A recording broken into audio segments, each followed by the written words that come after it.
What's going on, everybody? This is Elder Jacoby Owens, and I want to share this interesting article I ran across. All right, and it's talking about here's why the stunning visuals of the goddess Kali appeared on the Empire State Building recently as a part of an initiative meant to spark awareness of endangered species across the world. The Empire State Building in New York was lit up with a visual showcase. Cecil the Lion was among the hundreds of endangered animals that appeared in a massive collection of artwork. The last visual was the Hindu goddess of time, Kali, captured by artist Android Jones. And the visuals were conducted by Obscura Digital. Now I'm going to show you a picture of Kali. This is what she looked like on the Empire State Building. You see that? That's what she looked like on the Empire State Building. Now, just a little bit about Kali. Kali is a split of a diva called Parvati, and I'm probably destroying that. All right. She split into a form called Uma, which was golden skin, and a more malevolent form called Kali. Now, principal among the malevolent forms were Durga and Kali. Many-armed Durga was a terrifying slayer of demons, and she was often honored with sacrifices. Goats and other animals were sacrificed to her each autumn at a festival in Calcutta. Until the middle of the 19th century, human sacrifices were also part of her cult. Kali was often said to have sprung from the forehead of Durga. She first appeared in the Hindu pantheon as a form of Devi in around AD 500 in the Markandeya Purana. I can't pronounce that.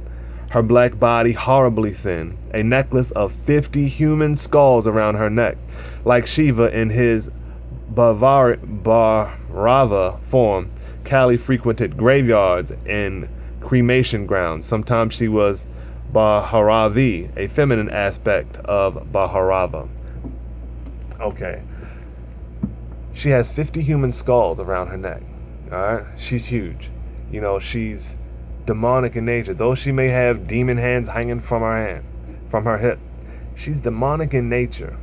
All right?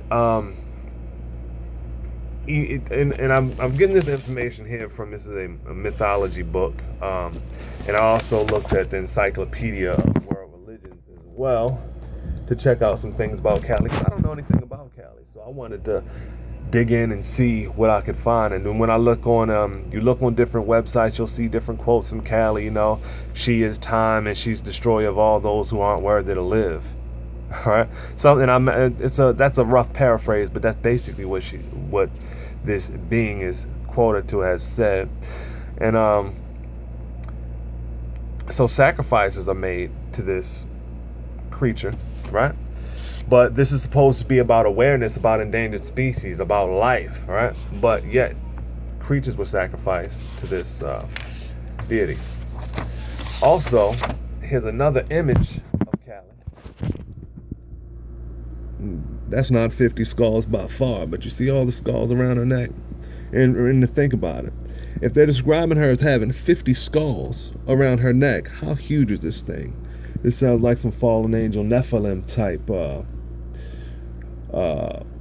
exposure that the government here in the United States is okay with putting before the masses, because you just see, oh, that's a weird picture, what's that about, you know? But sometimes they're not expecting us to really dig in and understand what's going on, you know.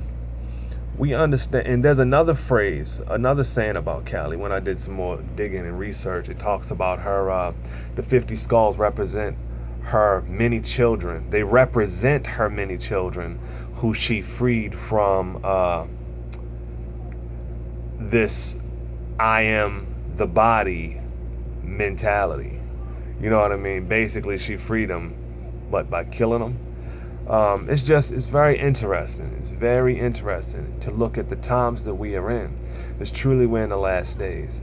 You know, in the days of Noah, beings such as Kali, demonic entities, angel and human hybrids were in the land. That they were a part of everyday life. And with things like this, using such a malevolent being to promote something that's supposed to be good, it's just pointing us to what times we're in. I'm not trying to offend anybody because I know this is in somebody else's culture, in Hindu culture, and I'm not a scholar on the Hindu faith or anything like that. But when you look at it, it is what it is. It is what it is. So I just thought I'd share that because it's very interesting to really look at and understand the times that we're living in. The animals, some of the animals were blown up. Cecil was blown up about the size of Cali. I saw a whale, but then they had another slide that had a whole bunch of small animals. Why is Cali so important to this movement of awareness? I've seen documents before. I've heard the documents being read about how they want us off of the earth. We're the ones that's endangering the earth. We're the ones that's messing it up to a certain group of people. All right. So when we have a deity, quote unquote, on the side of the building that apparently has 50 human skulls as a necklace around its neck, that's only saying that, hey, in order to achieve our awareness of endangered species, we got to get rid of the humans off of the earth. That's where it takes me to. Not to say that's what it is, but that's what I think about when you see this malevolent being used in an awareness campaign about endangered animals. And this comes behind Cecil, right? What about all the aborted babies? What about the human life that's being lost in the streets every day? Nobody's really fussing or making really too many campaigns about that. Nobody puts a huge unborn fetus picture on the side of a building because we care more about animals. How messed up is that? All right. Till next time.